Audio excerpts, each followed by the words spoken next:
Hey, honey, Yes, Barry? let's get out of here. Where are we going? Where do we always go?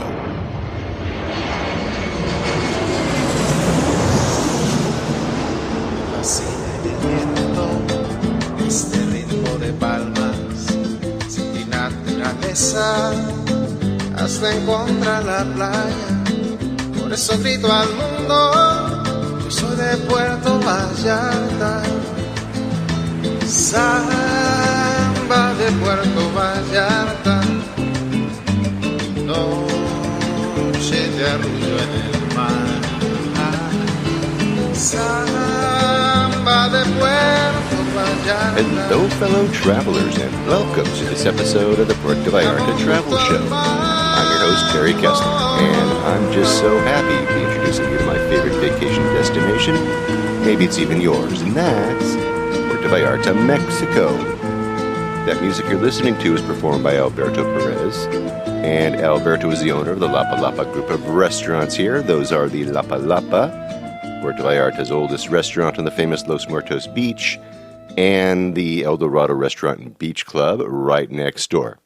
So you can enjoy that fantastic view of the Los Muertos Pier, all lit up at night in beautiful colors, or during the day in its grand splendor.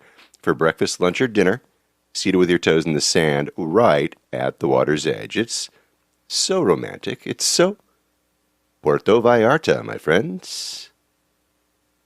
This week we're going to go to Colonia El Pitillal, and we're going to visit my friends Debbie and Ray from Canada, from Canada. Debbie and Ray, they bought a casa right in that blue-collar neighborhood, and they gave me a tour of their casa and a tour of the town of El Pitillal. And while we were at it, they also introduced me to a very good friend of theirs, Victor Jimenez Pelayo, who owns a sweet little taqueria called Takos El Camarones Pelayo, right in Colonia del Toro, right next door to El Pitillal. I'm going to take you there. But before we get to that, let's see what's happening this week in Puerto Vallarta, the 14th day of August, 2019. Well, we are still ahead of last year for rainfall in Puerto Vallarta, according to our friend Angela, our meteorologist up there above Que Pasa. She is measuring for us, and we are about 4 inches ahead of last year this time to date. Last year we had about 22 inches or so, and this year we've got almost 27 inches. Actually, after last night, we have more than that. It was a rainy night, rainy evening. So all is looking good in the rain category, at least for now. It is hot, it is sticky and humid, just like it is all the time during the summer months in Puerto Vallarta. A double-decker tour bus is coming to Puerto Vallarta. Actually, 4 of them are. I'm going to read here from Vallarta Daily News. Touribus will start operations in Puerto Vallarta on August the 16th. From Vallarta Daily News, with an investment of approximately 20 million pesos on Friday, the 16th, the first 4 units of the so-called Touribus will begin operations in Puerto Vallarta, as announced by President of Canacos Servitur in Puerto Vallarta, Carlos Gerard Guzman. As a representative of the Chamber of Commerce, I can say that we are happy to see that investors have confidence in Puerto Vallarta, especially in the tourism sector, particularly in the transport sector, such as this Touribus.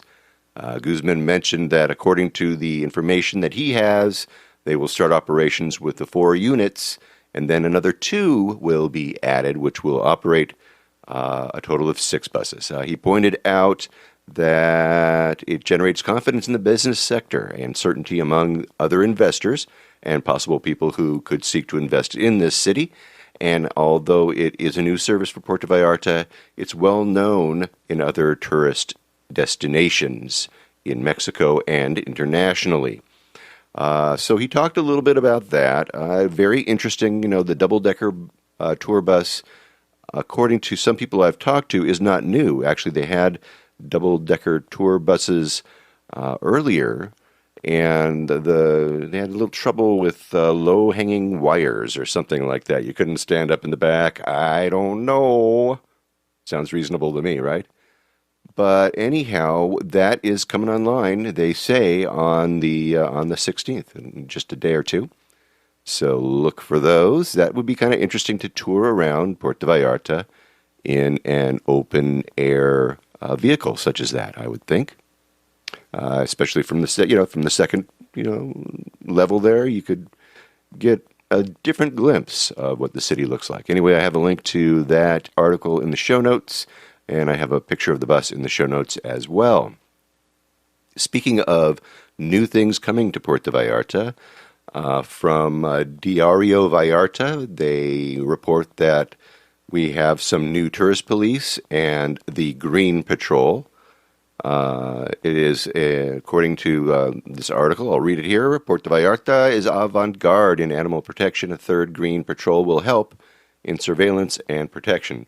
For some years, animals have been protected with a new law and regulation for animal care, protection, and care, and today a new patrol is added.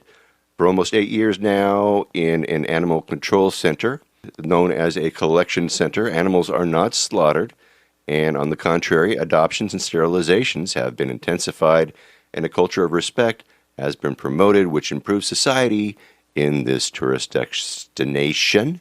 And I have a link to that article, and it shows these new patrol cars. The Green Patrol is out there to help the animals. So cute.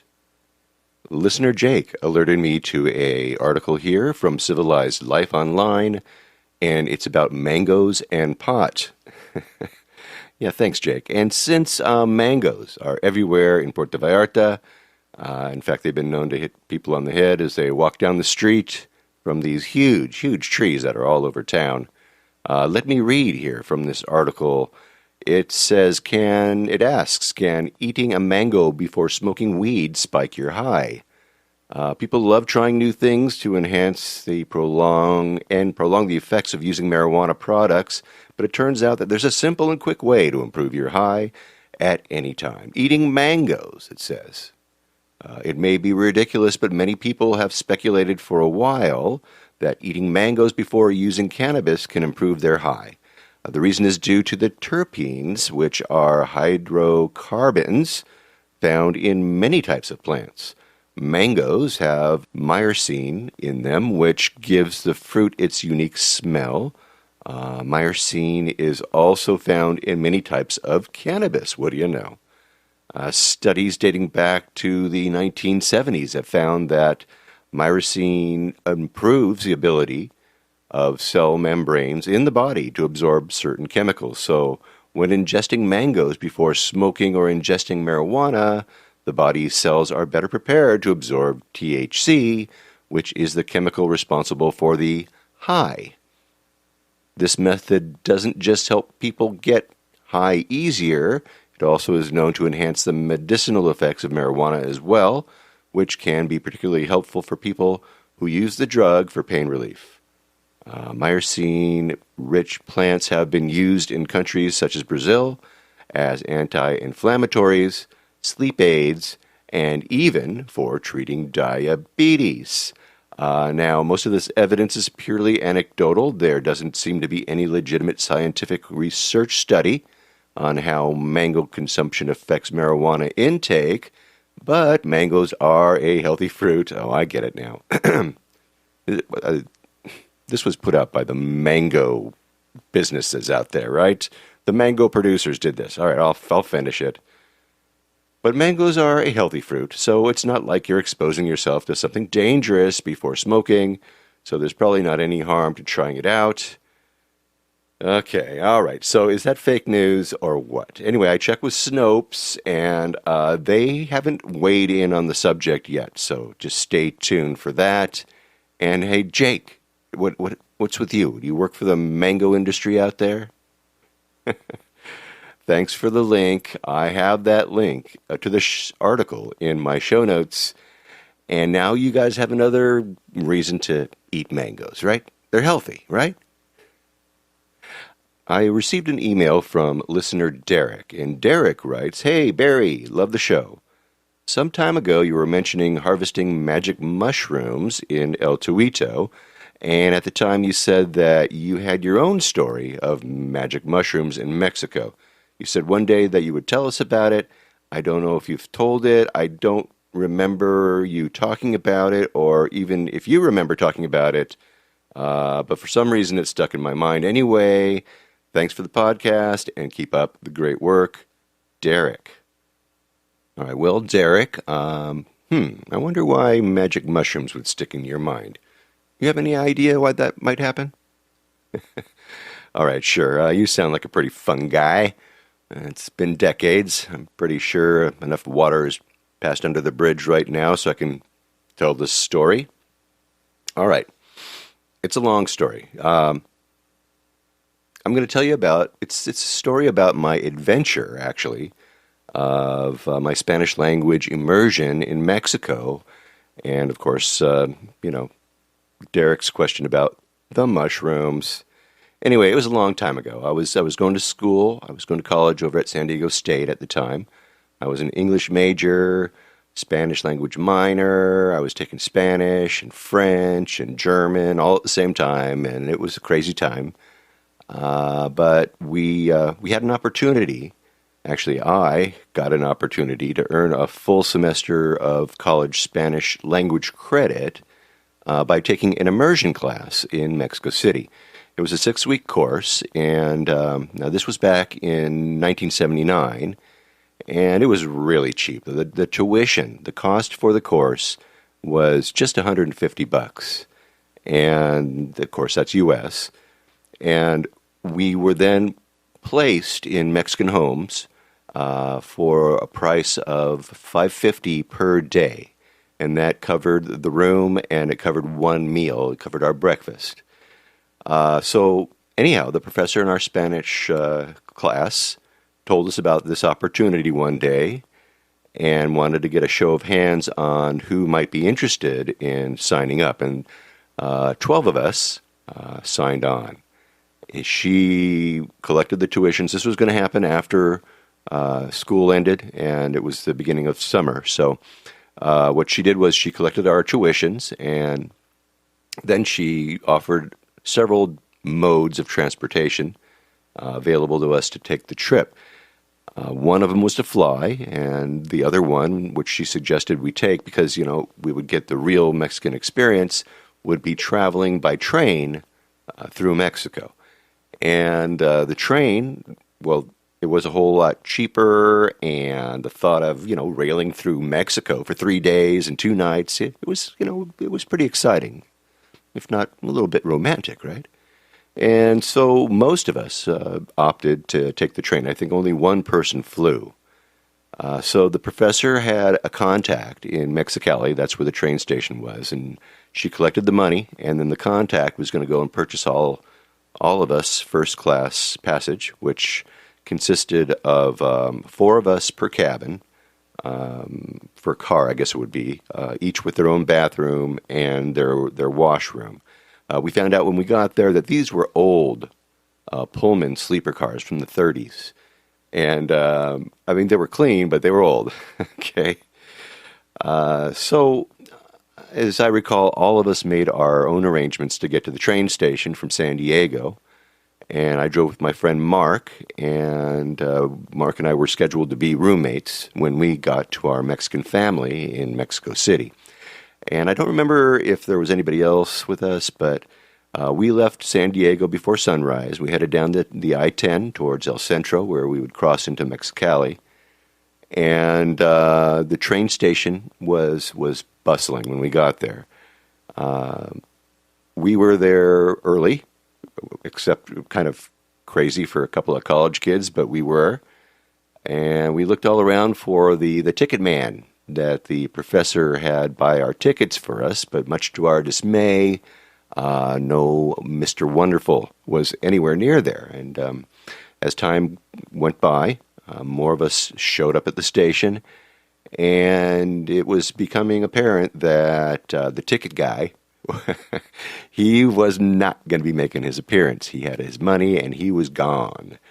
And we were running out of time to buy our own first class passage, of course. So the problem was that not all of us were there. There was a group of maybe 5 or 6 who hadn't arrived yet. And although many of us, we had a lot of cash because we were making that trip, we didn't have a lot of cash. This was the day of the traveler's check, right? We didn't bring credit cards with us. In fact, I was too young to have a credit card at the time.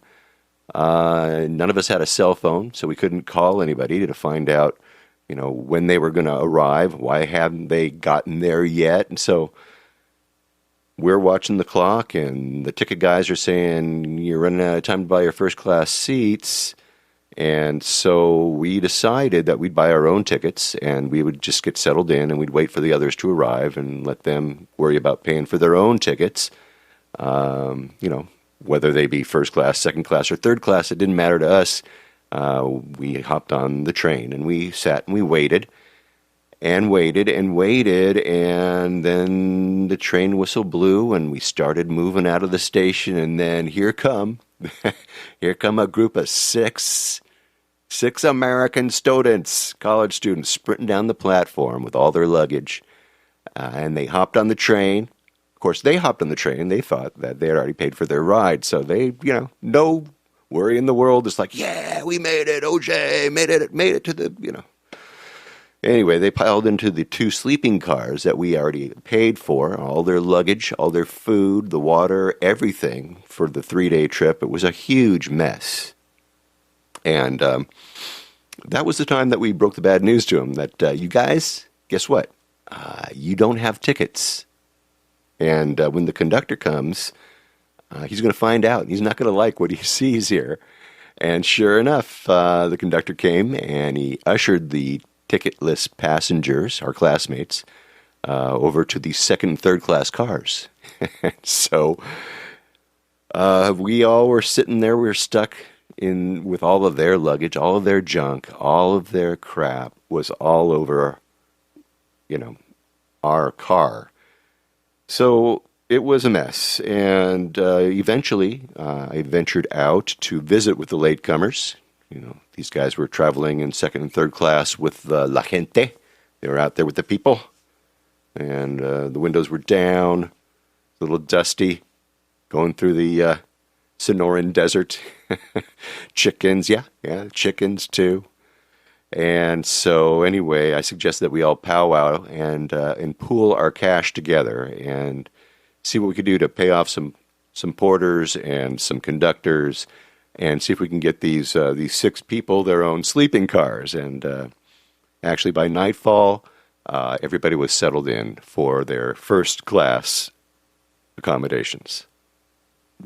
The train traveled through the northern Sonoran Desert, Hermosillo, Los Mochis, Guaymas, Mazatlan, Guadalajara, and then on to Mexico City. And it was kind of a weird experience. It was, around dinner time, the train stopped. This was on the first day. It was stopped in the middle of nowhere, right? Everybody gets off the train. And then all of these food vendors appear out of nowhere and fed us. It was just really weird. Then we got back on the train, and we continued on our way. It was a tough ride. It was almost impossible to sleep. There was something that was banging on the wall of the train, right next to my head, where my bed was, where my bunk was. And as the train moved along the track, it just went bang, bang, bang, bang, bang the whole time. And I would say to somebody, "Can you fix that?" And they'd look at me and laugh. But every once in a while, I would find myself falling asleep, drifting off, and then I'd get woken up by one of my classmates looking for me because they needed somebody to help translate to get some person out of trouble one way or another. For example, I don't know. For some reason, it seemed like I was the only person in that Spanish class who could actually carry on a conversation in Spanish. So it was me. I was on. And it was stuff like, "Hey Barry, Julie was doing coke with this Mexican guy and his friend, down the way in his car, and now he wants to have sex with her. So could you go down there and do some translating for us?" Or I'd get Barry, he's stuck on the other side of the train, doesn't have his ticket, and can you help with the translation with the conductor? I mean, it was non-stop. Can you imagine these college kids just getting into trouble left and right? It was a miracle that none of us got arrested. Anyway, 3 days and nights were just about enough to basically know that I was not going to take that rattle trap home, that I was going to fly home when this adventure was all over. Now, Mark and I stayed with a lovely lady. She was in her, I would say, in her mid-70s. Her home was quite large. It had 8 bedrooms or so. It was 2-story, had a beautiful balcony, tall walls all the way around it, I'll tell you that much. She was the widow of a military hero, and her son lived in the house along with the houseboy, the very gay houseboy. He loved Mark. He loved his blonde hair so much. Anyway, to make ends meet, this nice lady took on boarders, and there was a Japanese businessman who was renting a room downstairs, and another gentleman from Spain as well. And then Mark and I, we shared a room upstairs. And every morning, we'd get up, and Jesus would make our breakfast, but he was an awful cook, and we ended up making our own breakfast most of the time while he sat back and watched. But we would, after breakfast, we'd walk to school, and the school was called CEMAC. It was stood for Central American Cultural Center. And the American students, us, we studied Spanish upstairs, and downstairs there were Mexican students, and they were learning English. And then after class at noon, it was like from 9 till noon every day, well, 5 days a week, we were dismissed, and then we were encouraged to go out with our Mexican counterparts and integrate. And so we would go out drinking and eating and bowling, and we had to, take a gringo to dinner night where, we would go and we would cook a meal that we would make at our house for one of our classmates' families. It was kind of a culinary exchange. It was kind of cute. We had some great fun. We used to take turns, of course, getting Montezuma's revenge. One of the classmates would disappear for a couple of days and then return a little thinner, a little weaker. And that happened during the entire 6 week. Mine came late in the 6 week stay. And, when I did get sick, I was amazed at the array of medications that the Doña over at the house had. Anyway, it took me months after I got home to finally shake the effects of what I caught there. I remember getting it. It was a cheap lunch at a Senadoria, and meal. Got the dish of the day. Dish of the day was Montezuma's Revenge. Thank you very much. Anyway, as a group, we classmates spent a lot of time together. We did some sightseeing. We took the metro just about everywhere. But we were pretty easy to pick out, and so we did have our issues from time to time. We were tall, gringos, lots of blonde hair, lots of blue eyes, bunch of surfers from San Diego, Anyway, we loved to travel by metro. Very interestingly enough, in Mexico City during the rush hour, they segregated the cars, so men and women were separated and put into different cars. But being such an obvious target as we were, we sometimes had our safety issues, as I mentioned. People trying to cut into our backpacks, minor sexual assaults to the women folk on the unpacked trains, crotch and butt grabbing, and does that sound familiar to you? Anyway, in the end, we found it much safer to travel in smaller groups, and that way we attracted less attention. My biggest problem was that most of the classmates weren't really interested in learning Spanish. They were there for the cheap travel. They were there for the adventure, but not so much to learn. So I found myself heading out on my own most of the time, looking for places where I could practice my Spanish skills. So most of these places, of course, were bars and taverns. It's easier to speak a foreign language when you're a little buzzed. That's what they said. There was one bar in particular. I really loved this bar. I have no clue if it's still around. I doubt it.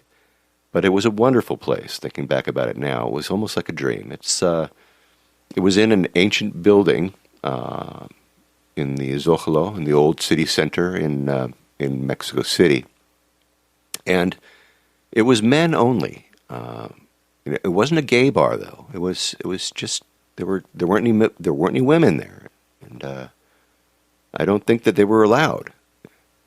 It would just be guys drinking, smoking, playing chess and backgammon, talking politics, just BSing.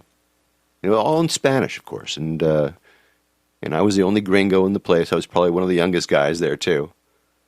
But it was a perfect place for a guy like me to hone my Spanish skills, and there were plenty of helpful people there to help me along if I needed help with a word, with my vocab.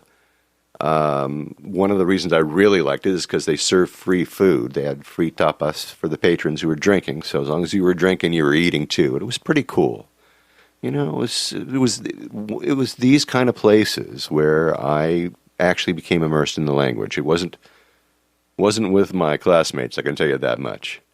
And I was having a great time. I was legally drinking at the age of 20, and didn't have to wait that extra year. So the doña, the woman of the house, she had the most beautiful granddaughter, and this granddaughter would come to the house just about every day to tease my roommate Mark, and me, I guess, but mostly Mark. And Mark was infatuated with her. The only problem was that Mark couldn't speak Spanish worth diddly, and so he needed me to do all his translating for him. So I had to do all his dirty work, which I did, of course.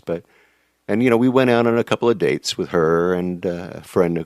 She brought along a cute friend, and of course a male cousin as a chaperone. No hanky panky for you, Mark. Anyway, every time that she would stop by Grandma's to tease Mark, she'd say, "Hey, you know what? You guys need to come by my work. Let me show you around." She worked as a receptionist over at Centro Bancomer downtown. It was a huge building, huge bank building. And then every time that she would say, "Come visit," of course, we would look at her and say, "Yeah, sure, maybe one of these days." Now, in those days, we were warned by our handlers, by the professors and by the people that sent us down, not to accept marijuana from anyone. We were told that we would be offered weed, but if we said yes, we might get tricked and then turned into the authorities. And looking back, it was like, it was more likely just a lie. But I must have turned down a truckload of weed over 6 weeks. It was ridiculous. But you know what? We didn't need it. There was plenty of beer. There was plenty of tequila. We were young. Who needed weed, right? I wasn't of drinking age yet, so I was more than happy to substitute, alcohol for the dirty weed. But somehow, somewhere along the way, Mark and I got a baggie of magic mushrooms. We got it from one of our Mexican classmates. He got it from Oaxaca. And we were coming to the end of our 6-week stay, and we needed to use them, right, before we left for the States. Of course, didn't want them to go to waste.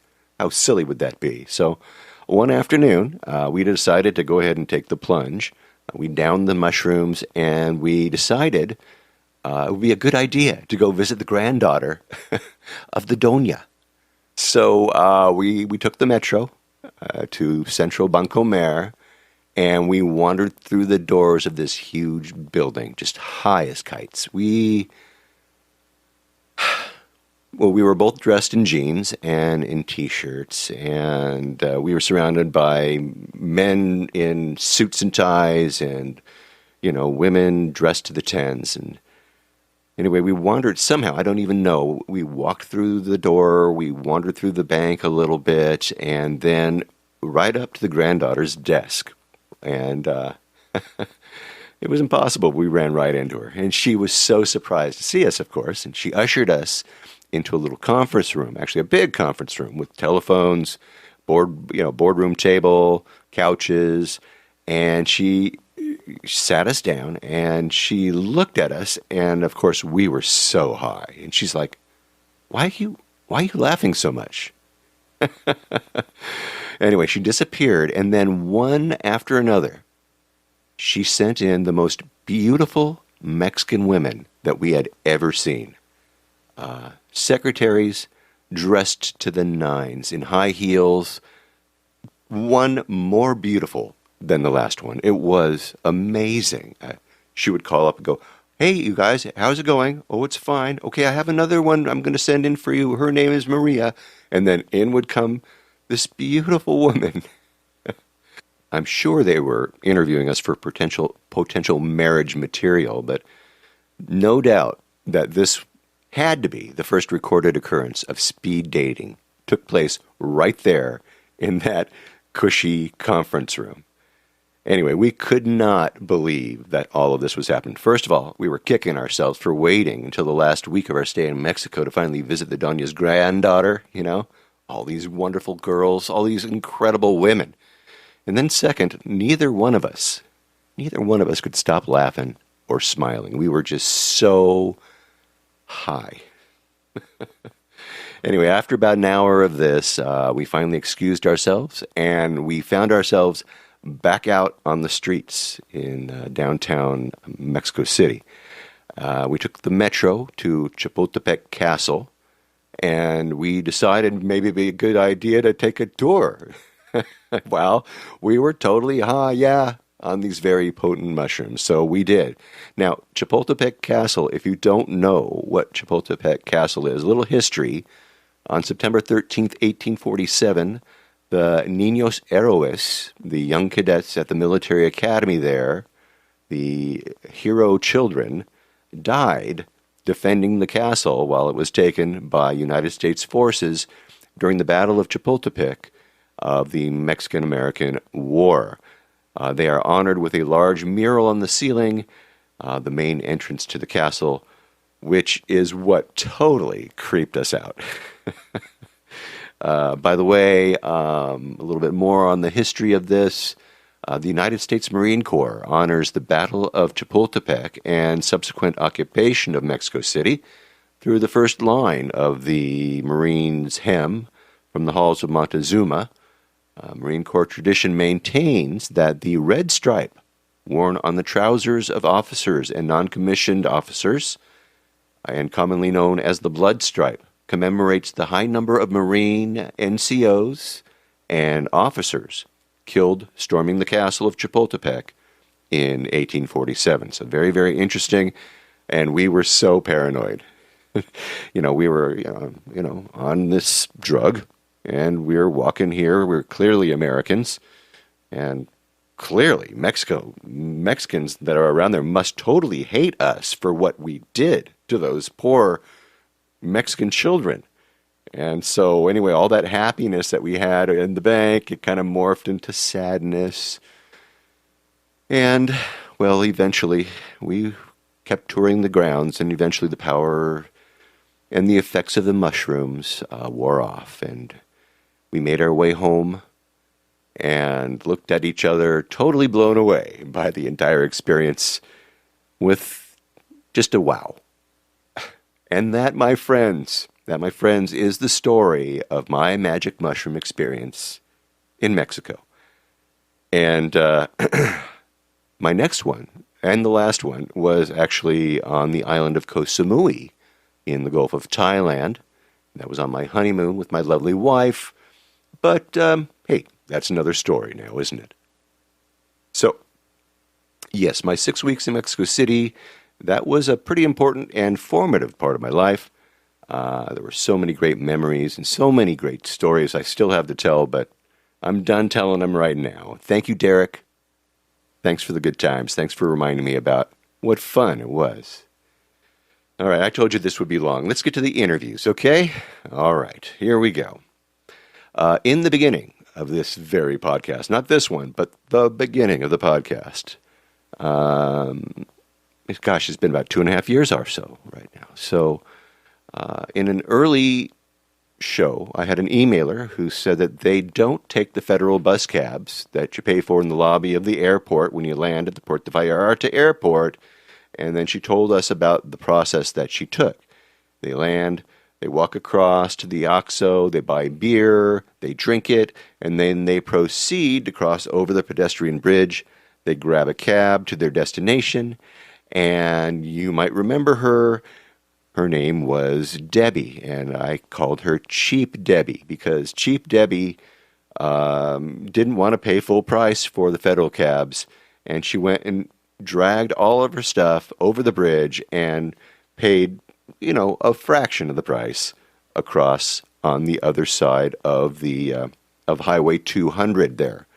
I actually got another email from her daughter, Tessa, who told me another story about her having to take the bus home from the airport.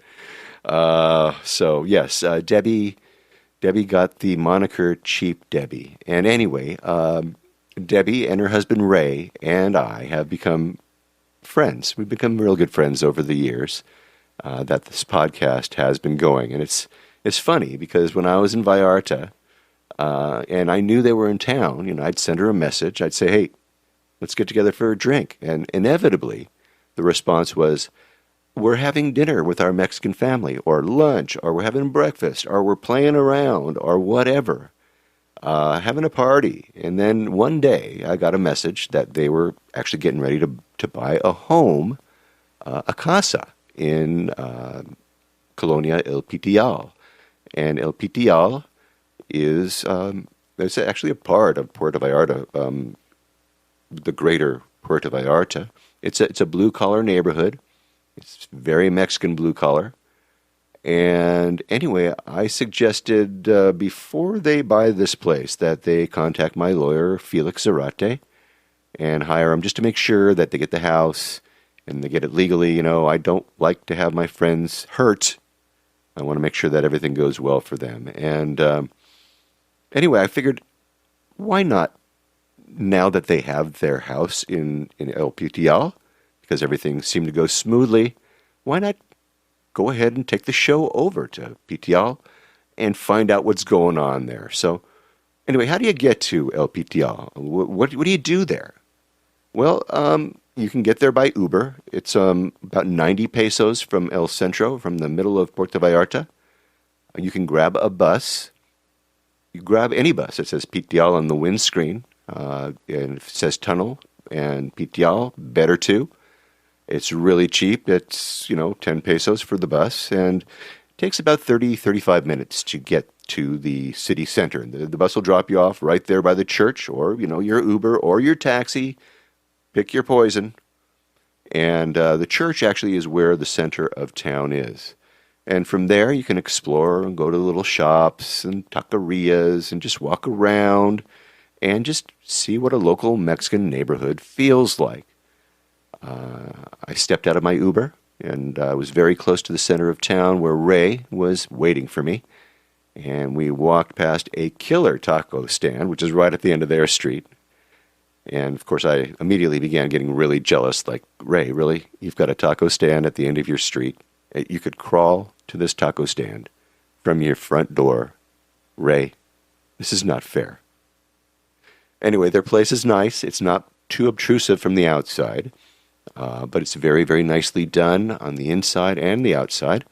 A modern Mexican motif, lots of tile and plaster, a couple of split air conditioners in there, 3 levels, I think. A great view from the rooftop, nice view of the neighborhood and the surrounding landscape. And it was just a perfect place for them. I was so, so happy that they found this place. And you're going to hear from them about their neighbors, and you're going to hear the story about them buying this house and more. So let's go right now to the atrium area of Casa Maria and learn a little bit about their piece of paradise in El Pitillal. So let's finally meet my friends, Debbie and Ray, from Alberta, Canada, now from Colonia, El Pitillal, Puerto Vallarta, Mexico. Debbie, Ray, thanks for coming on the show today. Thanks for having us. Yeah, thanks, Barry. Hey, this is such a treat being with you guys today. Tell us about yourselves. Where are you from, and what was your path that led you to Puerto Vallarta? Who wants to start? Debbie? Okay. We are from Calgary, Alberta, Canada, and we first started coming down to Puerto Vallarta in 2009, and we stayed at Dreams.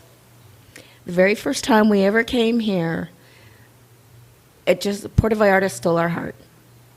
Once it gets into your heart, never get rid of it. Never, ever get rid of it. It's in your soul. So we came down many, many, many times, and we've always stayed at Dreams until they sold, of course, and stayed at other resorts. Got really tired of the resorts. Decided to rent condos instead. 4 years ago, we rented a condo way up in Allende and liked it. Beautiful view, but just a little bit too steep for us. Yeah. So we started renting a condo from a good friend of ours, Karen and Steve, the shanty as it's called, and decided after that that we really wanted to live here. Good friends of ours, Victor and his wife Rosa are like our Mexican family, and we finally realized that when we were renting condos, we spent all of our time in Pitillal. Actually, they live in Colonia del Toro. So we found it kind of strange that we would rent a condo all the time but spend all of our time here, which led us to us purchasing our own house in Pitillal. Wow. All right. So tell us a little bit about that. How did that happen? Let's see, the house in Pitillal. Well, I was a big part of it, sort of, I guess. There was other people involved, Tessa and Debbie and Ricky, and they seen this house come up for sale, and well, we just decided to have a look and see if it was going to fit what we were looking for, and it happened. Yeah. Yes. All right. So this house came on the market. Is that what it was, or Yeah. what happened? It came on the market, and E told us about it. And, we had a look. Lots of phone calls. Lots of people getting mad. Lots of emails. Lots of emails. There was a lot of stuff going on because we're in Calgary. Yeah. And we're just trying to get it all set up. And, it came to be. So it was a long distance purchase, wasn't it? I mean, Yes. you really didn't see the house in person We at first? did, exactly. We never saw this house in person at all. Enrique found this house through, I believe, a friend of a friend of a friend. He made an appointment to come look at the house. While he was here, he videotaped for us and sent the videotape back to us. The minute we saw the video, we fell in love with this house. And I'd also like to thank you, Barry, for hooking us up with Felix Zarate, because he was a major player in this whole adventure that we're on right now. And I seriously can't thank you enough. He was amazing. You're amazing. And it made everything just fell into place. So Felix, in case you don't know who he is, Felix is an attorney. He's my Mexican attorney. And you need an attorney when you're buying property here, don't you? Oh, yes. You have to have an attorney.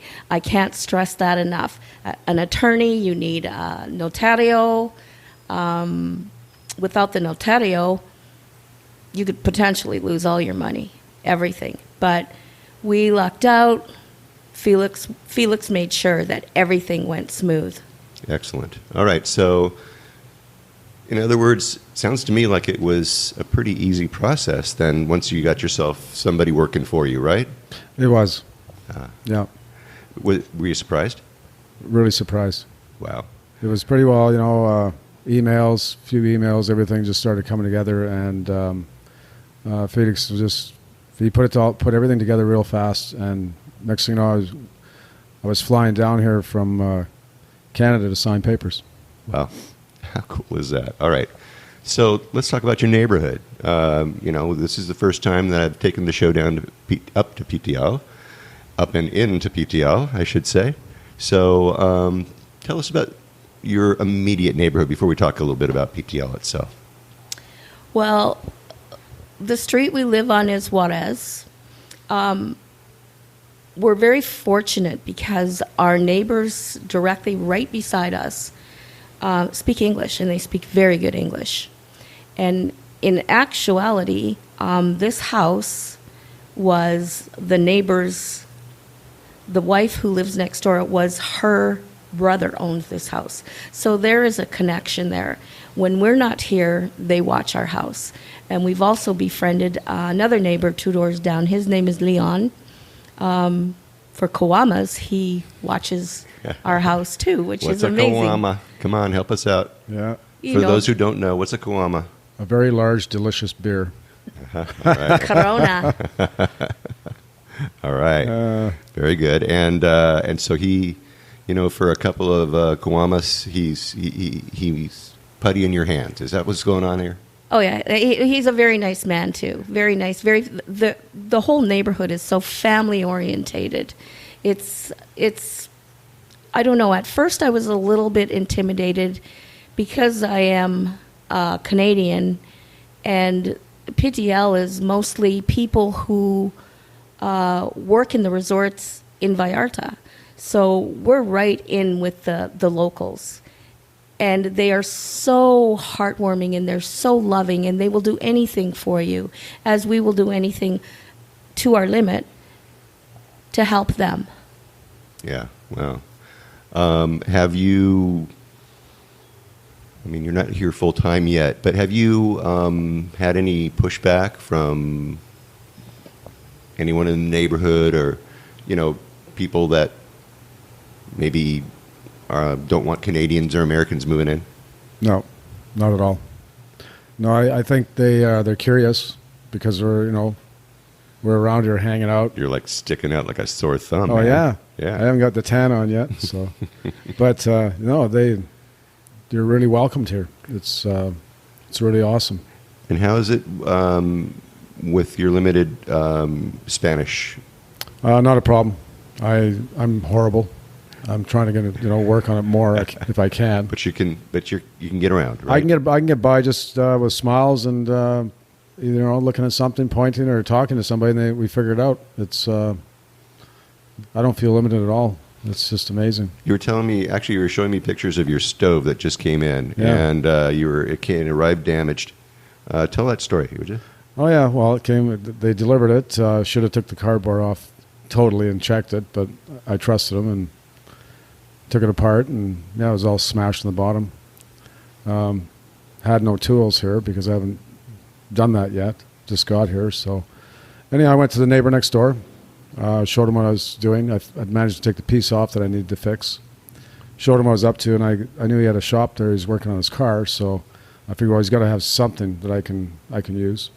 And sure enough, he's seen what I had to do, and we got hammers and vice grips and any other tools I could find that he had, and we fixed it.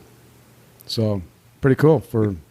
Brought him back a few beer. He was happy. I was happy. Yeah, it's pretty great. Once again, beer saves the day. Oh yeah, I know, it's awesome. Oh man, all right. So that's something to keep in mind. Beer, Pitillal beer. All right, okay. All right, so let's go to Pitillal now. Let's talk about that. If you're coming from Puerto Vallarta, how do you get into Pitillal right into the center? Well, I'm terrible at that. You'd have to ask Deb. Okay, Deb. All you do is jump on a bus, make sure it says Pitillal on it, and it takes you straight here. It drops you right off at the at the plaza. And you're right in the thick of things. Okay, so when you're here in Pitillal, what do you got to do? When someone comes here, you need to go shoe shopping. Because there's at least 3 shoe stores on every block. The nice thing about Pitillal is it's not, there's no tourists here. Everybody here is local. That's why I said, like I said before, I was a little intimidated because I'm basically a tourist, but not anymore. I'm becoming more and more welcomed into this community. We walk by the taco stands every day. The people who are the vendors, they see us. They're so friendly. It's always hola, buenos dias, buenas tardes. And it's just so heartwarming. But to get back to the shoe stores. Now, the shoe stores here, there's some amazing leather in this town. And you want some great leather shoes, you need to come to Pitillal to buy them, because I've seen them in Vallarta and they're a lot cheaper here in Pitillal. Yeah. All right, so leather and shoes. And tacos. Oh, and tacos. Tacos that apparently a cab driver we had was telling us that the taco stand at the end of our street is one of the best taco stands in all of Vallarta. I don't know. My brother Victor, though, his tacos are pretty damn good. Yeah, they are great tacos. Victor's great. All right, so tacos, shoes. What else? Flowers. Flowers. The flowers here are just beautiful. I love them. And really, my neighbor who lives across the street, he speaks no English. He's a sweet little old Mexican man. He was sitting right on my front step yesterday, and he had a bag. And inside the bag, he had all these trimmings from plants. And he speaks no English. And he took my hand and opened the bag, and he gave me trimming for a plant. Like, the people here are just incredible, amazing. They're so heartwarming. I love these people. Wow. Now, you were telling me that on Tuesdays they have a market here, right? Yeah, just up the street. It's about just 3 blocks up the street behind our house, and about a block down from the kiosks. And yeah, every Tuesday they have a big market up there. Lots of clothing on one side, and then on the other side, your vegetables, your fruits, stuff you'll probably It's never in see. Guapanole. Yeah, see, just amazing. Mm-hmm. Yeah, they have everything there. So if you're into good, healthy food, it's right there. And that happens Tuesday from when to when? Tuesday morning, I think he was telling me, well, you see him setting up around 8. So I think it's around 10 till 2 maybe, or something like that, and then they start clearing it out. So people go up there early in the morning and get their stuff, whatever they need, and, load up the house. Yeah. And, the prices are incredible. It's a pretty good deal. Yeah, so once again, beats the Puerto Vallarta prices. All the time, yeah. It's kind of a hidden thing. I noticed I've talked to a few people that, living in the area. They talk about it in that regard, is that, we like it how it is down here in PTL because people don't know how nice it is. Yeah. Well, I'll tell you, it's a lot quieter. I haven't heard a grinder or a jackhammer or anything like that all day today. No, nothing. Yeah, we did pretty good, eh? Yeah. Yeah. Not bad. All right, so you guys are big fans of Puerto Vallarta, so we're going to leave Pitillal for a minute. We're going to go run over to Puerto Vallarta and come back here. Tell us about your favorite restaurants. What do you like? What's your favorite breakfast place? Debbie, you got a favorite? No, we're not big foodie people, restaurant people. I will say, though, that the food we had at, I believe it's called El Barracuda on the beach. Their food was amazing. Really good food. Hey? That's a well-hidden little spot there. Yeah, that's a little hidden gem, and the food is wonderful. Locals eat there a lot, Yeah. and good reason being is the food's incredible. It is, yeah. So that's on Camarones Beach. Yes. And how about anything else, like dinners, favorite taco stands, anything like that? we kinda just- hole-in-the-wall places? We just wander through, and we don't pick and choose on anybody. If it's good, it's good, and I don't know if it's better. It's better. It's just. I think myself personally, everything's good. Yeah. I mean, in Puerto Vallarta, it's an amazing place, and amazing people, and delicious food. Yeah. Oh, Casa Isabel, the food is amazing. Coconut shrimp, yum. Well, we do know the chef there, and he's pretty good. I had a chance. He came to Canada there one year there, and he asked me to make him burgers, and I thought, oh boy, I'm making burgers for a chef. Yeah. How did that work out? Well, he told me, he goes, Ray, I tell you, if it's good or if it's bad. so I was a little scared, but I was watching him have his burger and seeing his old Don Johnson eyebrow pop up there looking at me, and he looked at me, it's good. I said, I did my job. I said, good. That's right. Yeah. You satisfied the chef. I satisfied the chef, so pretty awesome. Yeah, that is awesome. What kind of advice would you give to a first-time visitor to Puerto Vallarta? Come down and have fun. Come down and be with the people, and take as much as you can, take it in. My personal opinion is I find that a lot of people, us included, the very first time we came here, people say so many things, negative things about Mexico, and they're afraid and they don't feel safe. It all depends on what you do, where you go, who you're with. You know, you mind your own business, go wherever you want to go. You're fine. You're totally fine. But you need to get out of that resort. You need to walk around the streets of Vallarta. There's so much to see, so much to discover. We found this amazing antique store one day. 2 levels. I've never seen so many beautiful old relics in my life. It's just that antique store, and I'm sorry, I don't know the name of it, and I don't know what street it's on, but it is full of treasures. I'll try to find that. Maybe get it on the map so people can find it. Right. It's beautiful. Yeah, yeah.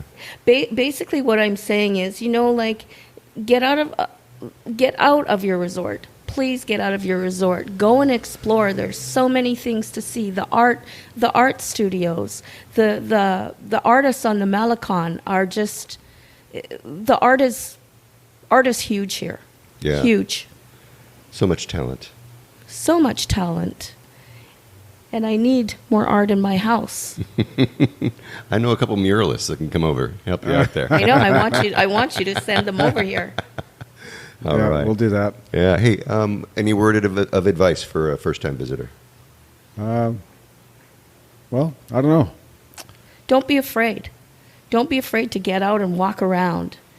The people here are so giving and loving, and they want to make you happy, and they enjoy the tourists. If it wasn't for us, Vallarta would be dead.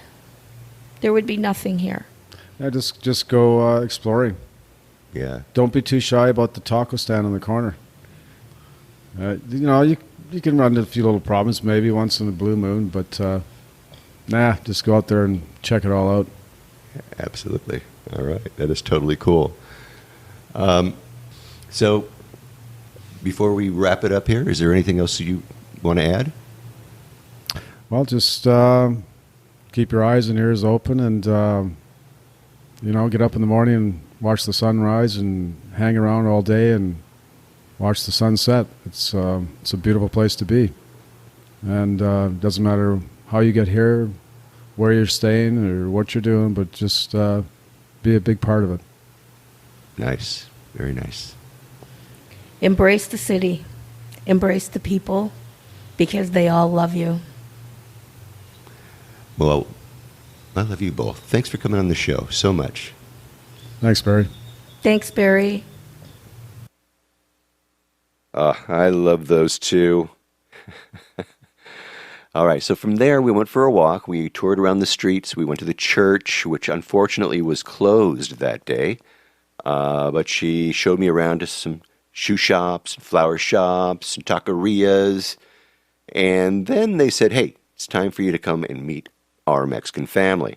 So we walked about a kilometer or so, actually into a different colonia. We crossed into Colonia del Toro, and we walked to a home, not unlike many places in Puerto Vallarta, where there's a restaurant that's attached to the house, right in front. In this case, the taqueria is right there in front, with a porch, covered porch, some tables and chairs. The grill was right out there in the open so you could watch them cook. And there was a great big jackfruit tree right next to this restaurant. Really cool. A couple doors down, there was a liquor store, and then that was on the corner. And the place was mostly residential in nature. It was peaceful, and it was a quiet spot. Nice neighborhood. So Ray and Debbie introduced me to their friend Victor, and Victor worked over at Dreams Resort. He'll tell you about that. That's where they met years ago. And, of course, that's where they became family. You hear stories like this all the time down here. You know, families adopt one another. They become lifelong friends. Well, this happens to be the case here. Now, of course, the food here is mostly seafood. It's ceviche, it's aguachile, and Victor will explain more, of course. But I got to tell you that the food here is absolutely delicious. So let's go right now to Calle República de Guatemala, 188 in Colonia del Toro, just over the line from Colonia El Pitillal, and let's meet Victor Jimenez Pelayo, the owner of this taqueria, Takos El Camarones Pelayo. Takos Pelayo. Victor, thanks for coming on the show. Thanks, senor. Tell me a little bit about yourself. Are you from Puerto Vallarta? Yes, senor. I have about 45 years live here. Fantastic. All right. So tell us a little bit about your place here. My little place, I start with, I sell just shrimp tacos, fish tacos, and we continue with aguachile and some shrimp cocktail. In the future, maybe I start with some more seafood place, seafood dishes. Yeah. So I just had some delicious tacos. There were shrimp tacos and fish taco. I mean, that's fantastic. And you put a kind of a sauce on that. What kind of a sauce is that? It's a dressing. Uh-huh. This is just made with ketchup and mayonnaise and little chile. Yeah, it's excellent. It doesn't overpower it. It's just the right ingredients. It's not spicy. For some people don't like the spicy. There's many kids coming to taste the tacos. We don't make it spicy. Yeah. So how long has this restaurant? Well, you call it a taqueria, right, or a stand? But to me, it's kind of like a restaurant. It's a nice place to sit. It's a stand because it's not a restaurant because we don't have many dishes. Yeah. Okay. I have about 1 year. Okay. All right. And now before that, I mean, you were working in the tourist business, right? Yes, I'm bartender and waiter. Yeah. For many time ago, for about 30 years. Yeah, and where were you working? And I work in many places. The last place is Drinks. Dreams. Drinks Hotel. I know many people there. It's a beautiful people there. Yeah. All right. So, what is Dreams now? It's changed, hasn't it? It's Hyatt. It's the Hyatt now. Okay. All right. So when you were there, you were doing bartending and waiting tables? Yes. And now I know my friends, my brother. Like my brother now It's a Ryan David. I love it. That's people. Yeah, that's right. They come in every year from visit me here. Fantastic. Wow. All right. All right. So tell me a little bit about Pitillal. If you were going to tell somebody who is coming here for the first time, what would you say that they need to see when they come to Pitillal? Yeah, the people coming to see here, they have many friends here. The people is very friendly. We have many stand to send tacos or buy a leather, shoes, everything they need. They no need to go to Puerto Vallarta. We have a many place to have here to everything the guest or the visitor coming here. They find here. Right. So, and they could probably find it at a better price too, I imagine. Yeah, very cheaper here. Yeah. It's very cheaper than Puerto Vallarta. More cheaper and good style and everything. I was amazed at all of the shoe shops and leather shops that are here in town. It is pretty impressive. Yeah. It's very cheaper because the people here is make it. Yeah. It's the factory here for some okay. some things. Excellent. All right. So let's talk a little bit about Puerto Vallarta, just real quick. What would you say to a first-time visitor that comes to Puerto Vallarta? What kind of advice would you give them? For the people coming to Puerto Vallarta here, they can visit to Yelapa. Yelapa is a many place there to visit. La Boca is the most beautiful place there. For the people coming to visit the first time here, they visit the south of the Puerto Vallarta. It's the best one. Yeah, get out on the water, right? The water, yeah. And go to those private beaches and... Yeah, they can find a beach. They can visit the arch. It's so beautiful. Scuba diving there is a little fish to see. Nice. It's a many places to visit in Puerto Vallarta. Excellent. The people is very friendly. The people is very... It's good. When they come in, the people, they put attention on the guests. To, hey, what do you need? What do you need? What do you need? Something you need? Everyone you need, I help you. The people help the visitor here. Yeah. That's the best one. That's it. Just the people are so nice and they're helpful, aren't they? Yeah. Yeah. That's right. Fantastic. All right. So, do you have any future plans for your taqueria restaurant? Yes, maybe I do it at a little restaurant, and I have a service for beer and bar. Uh huh. I am bartender. I make mojitos, micheladas, and every drink you need, I do it. Yeah. I am bartender for 30 years. So you need a bar, man. Yeah. That's what you need. So if people were to come here to eat, though, do you serve alcohol? What do you serve with the food? Yeah, we have fresh water, Jamaica water, or some cokes. Uh-huh. But the people need a beer. We have in the corner. We have a liquor store, and I bring for him. But maybe I have a permission for sale alcoholic drinks. So you do have bar, you got yourself a license. Yeah, the license. I need a license for. Oh, you do need a liquor license. Yeah, liquor license. Yeah. Because I am bartender. Yeah. And the people coming here, they need mojitos. They need a margarita, piña colada, tequila sunrise, rum punch, everything drinks. I made it. Right. I am bartender. Well, then there's no doubt that you need to get that going. I have a license for doing that. All right, so you got to work on that. Yeah, in the future I do it. Okay, good. All right, fantastic. All right, so if somebody was trying to find your place, how would they find it? It's very easy. Excellent. It's between Lázaro Cárdenas and Revolution Street. Okay. Guatemala. Okay. Yeah. You know, it's kind of funny. The streets here, they have the same names as the streets in Vallarta, which makes it a little confusing sometimes, I imagine, right? No, but we are in Pitillal. Pitillal is different. Yes, it is. Okay. All right, so what is the address here? My address is Guatemala 188.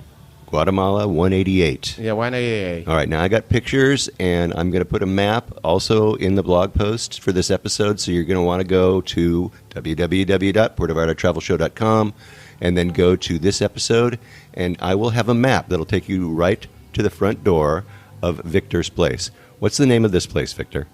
Takos Pelayo. Pelayo.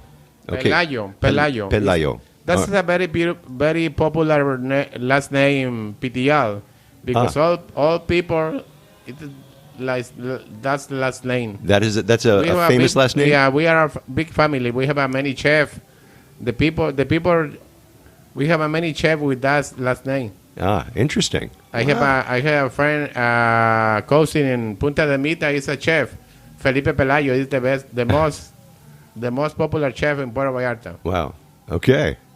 Victor, you've been great, and you've been such a good sport to take a little time and talk with me today. And I just want everybody to know, you got to come here, check out these tacos that Victor makes. They're incredible. They are absolutely incredible. Thanks for coming on the show. I really appreciate it. Takos Pelayo, I'm waiting for you, my friends. Thank you, Excelente. brother. Thank you. All right. Thank you, Victor. I have pictures, and I have links to this cute taqueria. And make sure, hey, listen, while I've got your attention, go to his Facebook page right away and like it. You can see his wonderful food there. His Facebook page is, of course, www.facebook at Takos Pelayo. And it's TAKOS PELAYO. I have a link to that in the show notes. Go there and like his page. Save it for your next trip to paradise. And, when you're in paradise next time, go visit El Pitillal. It's really it's a must. You got to go do it. It's cheap. It's a lot of fun. It's safe. The people are pretty cool there. I have a map, and you can actually follow that map with, you can walk, you can Uber, you can taxi, whatever you like. It shows you how to get from the city center over to Takos Pelayo. So make sure, go to the website, check it out. All right, well, that should do it for this week. Next week, stay tuned for more on-the-ground reports from Puerto Vallarta, Mexico, with travel tips, great restaurant and excursion ideas, and more. But until then, remember, this is an interactive show where I depend on your questions and your suggestions about all things Puerto Vallarta.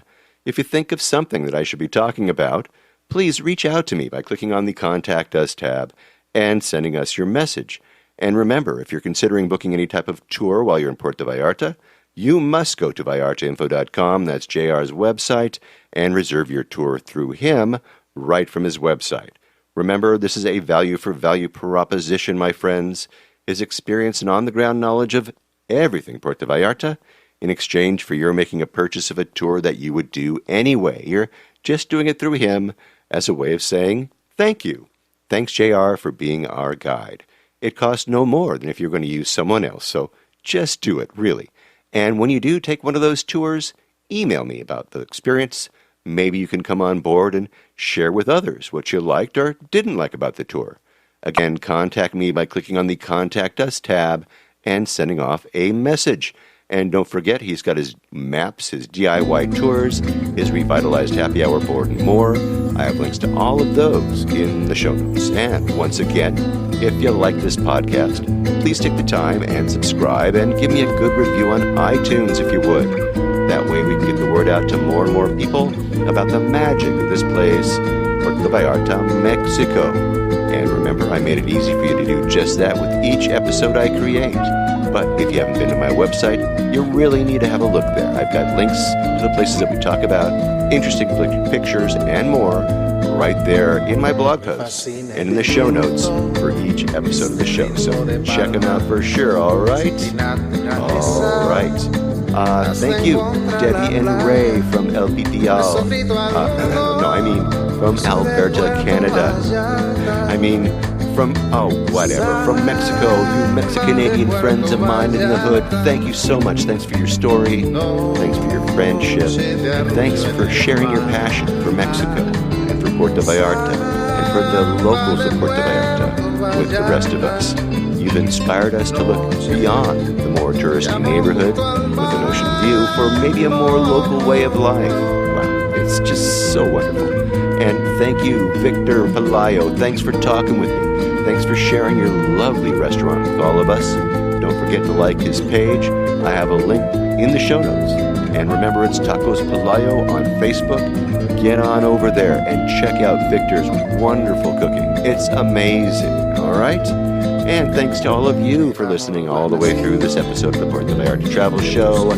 This is Barry Kessler, signing off with a wish for all of you to slow down, be kind, and live the Vallarta lifestyle. Nos vemos, amigos. Samba de Puerto Vallarta, noche de arrullo en el mar. Samba de Puerto Vallarta, noche de amor junto al mar.